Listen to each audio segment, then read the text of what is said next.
It's her birthday tomorrow. Sana kung may letter talaga makapunta sa akin. But Ano ang hangad mo na mabasa mo doon sa laman ng sulat kung sakasakali? messages na she wants to see me, she wants to hug me, or namimiss niya ako, or like, sana sinusuportahan niya ako dito. I hope she's proud of me. Sana okay na magkita ulit kami, na I hope she's healed. Ashley, buksan mo ang kahon. Hala.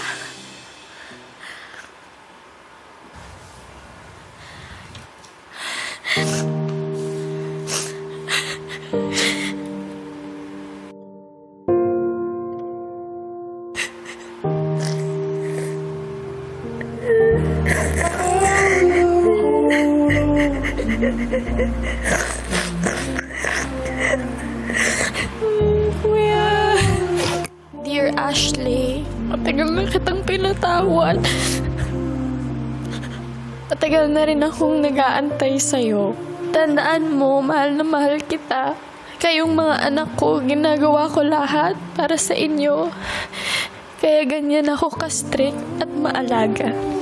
Mag-ingat ka at magdasal ka parati. Love, Mama. I'm happy that she's watching me. And sana po talaga, Kuya, paglabas ko dito, magkita po kami. Pero nagpapasalamat ako na hindi na siya galit sa akin.